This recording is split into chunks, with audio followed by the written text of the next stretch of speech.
জানেননি আজকে আমরা কই আইছি? আজকে আমরা আইছি সিলেটে। আইজ আপনারা দেখাইমু সিলেটের খুবই পপুলার একটা রান্না।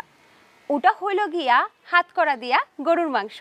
আমি শুনছি যে ওটা খাইতে এত মজা লাগে যে একবার আপনি খাইলে পাগল হইয়া যাইবা। দর্শক সবাইকে স্বাগত জানাচ্ছি চুলার পাড়ের আজকের এই পর্বে। আজকে আমরা আসছি সিলেটে কুমকুম আপার চুলার পাড়ে। কিলা আসই নাফা? ভালো আছি, আপনি ভালো আছেননি? আমিও ভালো আছি। তো কেমন বললাম?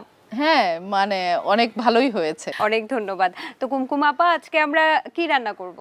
আজকে এই যে সাতকরা দিয়ে গরুর মাংস খাওয়াবো, যেহেতু আমরা সাতকরা গরুর মাংস, এটা খেয়েছেন আপনি কখনো? হ্যাঁ, আমি খেয়েছি, কিন্তু একেবারে সিলেটের যেটা সেটা খাওয়া হয়নি। মানে আদি যেটা, আদি যেটা, হ্যাঁ সেটাই। আদি যেটা সাতকরা দিয়ে গরুর মাংস রান্না করা হতো, মানে আমরা ওইটা হাত দিয়ে মেখে কিন্তু রান্না করা হতো। আচ্ছা আচ্ছা। এখন অনেকে এটা বাগার দিয়ে রান্না করে বা অন্যান্য অন্য প্রসেসে রান্না করে, বাট একদম যে আদি রান্না আমাদের মা দাদিরা যেরকম রান্না করতেন, ওইটা হাত দিয়ে মেখে রান্না করতেন, একসাথে বসিয়ে দেওয়া হতো আর কি। আচ্ছা, ওইটাই আজকে করব। তাহলে আমরা প্রসেসটা একদম প্রথম থেকে দেখব। হ্যাঁ, আপনার থেকে।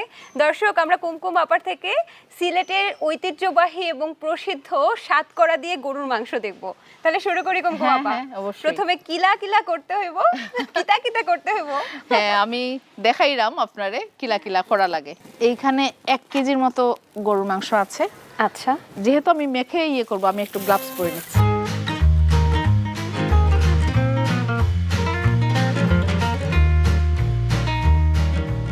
আপনি আমাকে এই যে পেঁয়াজটা দেন।